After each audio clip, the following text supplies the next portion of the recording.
Okay, so let's talk about phase two. So phase one we went through, which is pretty much the funneling, aligning sales process in order to get to a place where you say, oh, we're either in or out of the deal. And phase two is really designed to say, post us signing them up as a client, how are we going to have delivery of the product, so to speak, and actually execute on what it is that we said we were going to do. So this is all about the delivery, the follow through, the execution, the processing of the loan.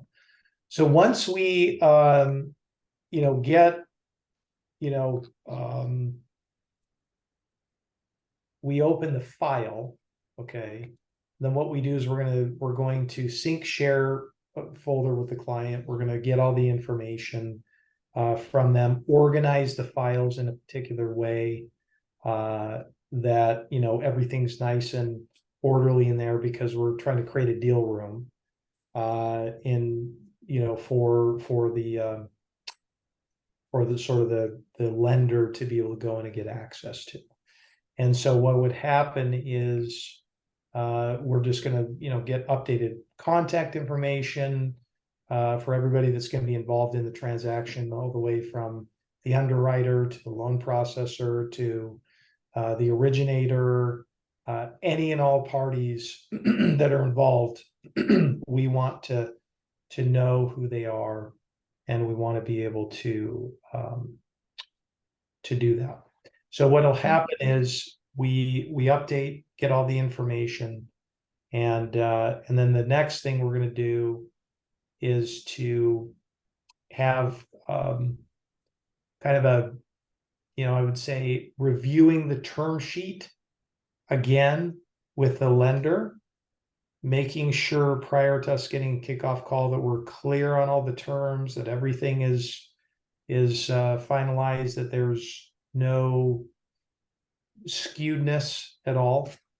We're also going to make sure that a fee agreement is signed and that it's in the folder, that we have both signatures from the client and also from us as well, to make sure that that's in the file, because that's going to have to go to the title company, where when we get compensated, that needs to go through title. How often do you get to that point and then there's kind of like a disagreement or things aren't really aligned? I would say that when we spend a fair amount of time up front walking through the fee agreement Mm-hmm. and actually sending the fee agreement to them, having them review it. We've even created videos to try to explain some of those things. So I would say it's pretty normal for them to negotiate Okay. and go back and forth. There might be some things on there they're not comfortable about, and some of them are negotiable, some of them are not negotiable. So I'd say there's rare if there isn't a time that you aren't negotiating with the client about your fee agreement. Okay. For the most part, we're able to work through those things. But sometimes the reason why we do it is a deal stopper at times if somebody's getting too aggressive, or if they're just trying to cut us so much that we're just like, ah. And so Yeah. it's a bit of a funnel process for us to be able to say it's not worth it because the person's an over negotiator. So that's our kind of our perspective on it. I would say a good question. And then what we'll do is we'll have these clarity calls with the lender and the borrower, make sure that everybody's on the same page, that they understand what's going on, they understand the fees and the terms and all the things that go into it. And then we'll also have an entity review checklist. Okay. So on these initial calls, this gives you kind of an example of things. We're filling out forms that we might have gotten from the borrower. And then if what needs do we have from the lender, documents that might not be applicable, determine if any needed items can be satisfied with alternative documents. just to try to whittle down the list. Sometimes they just give a big list and we'll try to whittle that down. And then what'll happen is we'll review the lender's process. Who's involved, who's the committee, who's the underwriter, what's the time frame, when's committee meeting, how difficult is the underwriter or committee members to work with. I mean, these are things we're trying to figure out. How do you spread cash flow? What's the third party report time frame? We want to be the point of contact for the appraisal. Sometimes they have a problem with that, but we ultimately like to be the contact point so we can help move it along. Are they participating in the loan with another bank? Meaning they can't take the whole thing. They have to get another bank to help. We want to know that communication is happening. What's the anticipated closing date? Are their loan documents drafted or laser pro? Is there a difficult third-party review process? So we really are asking a lot of questions to really make sure that we understand and have vetted out any and all issues with respect to that particular lender. What's required to close? Can the budget line items be moved to post-close? Are there allowable contingency percentage? These are construction things that we want to know, that we've run into issues before that we want to address first with them. How can remaining funds after construction be used? Review all the items being requested. So these are things that we need to go through with them in order to make sure that we are fully vetted and fully understand what the lender's going to do. Okay. Is there underwriting always like in-house, or do they use like another third party to do that? Most of the times it's in-house. Okay. Sometimes they'll third party it, but for the most part, it's typically in-house. Okay. Generally speaking, yeah. And then the borrower, then we go back to the borrower, convey this information, convey the timeline, make sure that there's no credit issues we need to know, BKs, foreclosures, short sales, deed in lieu, who's going to be the person we get the information from, request the lender forms that need to be signed, establish timeframes, talk about communication with them, how that's going to work, confirm that the borrower's not doing any additional financing transactions. We've run into that before. They're like, oh, I just bought a boat. It's like, wish you would have told me that. Does your spouse own any additional entities or businesses? I mean, these are the kinds of things we try to vet through because we've run into problems before. So all this kind of happens on the initial call. And then we'll go through and get entity stuff filled out here to make, who's the entity, who are the members, what assets are owned in the entity. So we're looking for all of those things to make sure we fully understand and can vet those out. Make sure that their entities in good standing. You'll actually go to the city or the municipality or the county and go, pull up an entity and see if they have their, certificate of good standing. Are they still in good standing, or they need to update something? Okay. So that's part of the process is going through that. When you're going through, so first the lender, getting all that stuff from them, asking them those questions, and then you reach out to the borrower and kind of have them review and agree on that stuff.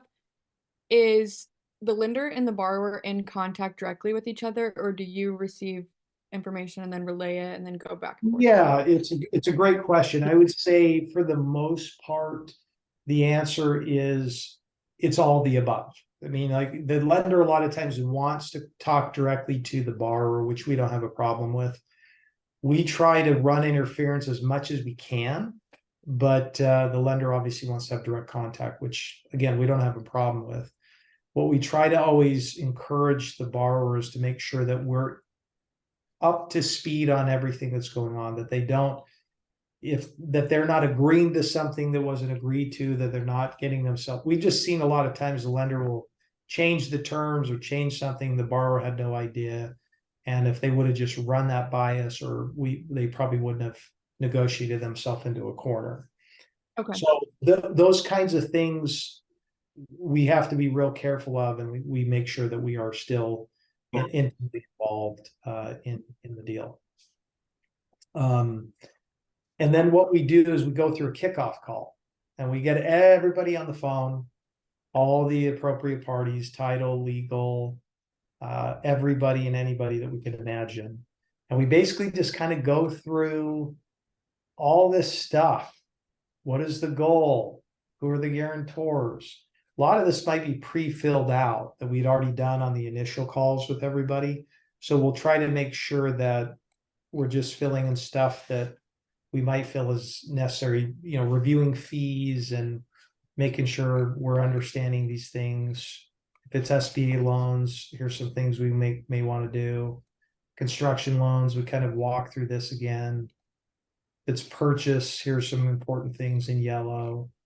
Refinance, what we want to know. Legal questions, title and entity, reports that are required, collateral, reviewing that, making sure there's no issues, bumps in the road that anybody sees, closing procedures. So it's pretty thorough. We'll usually be on there for 45 minutes to an hour.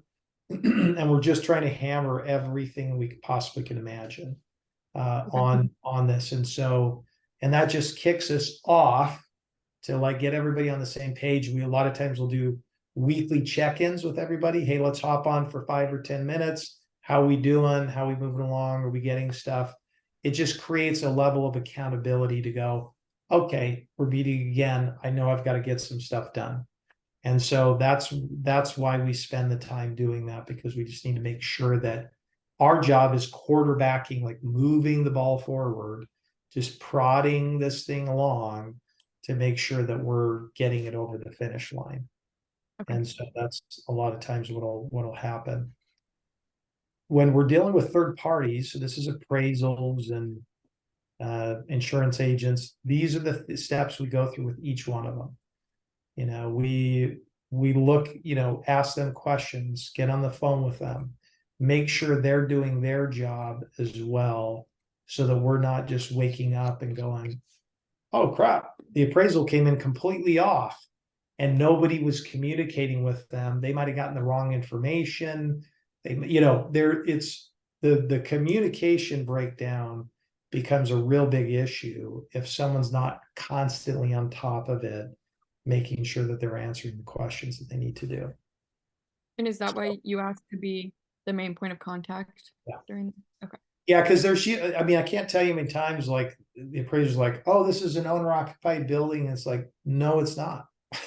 This is an investment property, and this is the address, so that stuff can happen. And so, there's still a big problem of communication and a communication breakdown, and people don't know what's going on. And so the thoroughness of making sure that things are being done and questions are being answered, and all that needs to keep happening all the time. That's really the key to success from our side. Okay. So yeah. And then in construction, again, we always spend quite a bit of time on the budget, hard costs, soft costs, contingency, draws.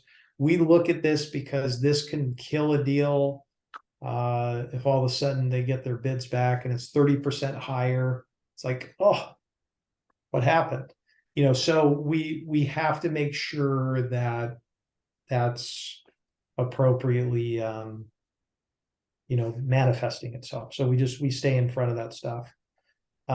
As we get reports in, and as we start getting loan documents in, we want to review those loan documents, make sure that what was discussed, what's on the documents are the same, or they're not.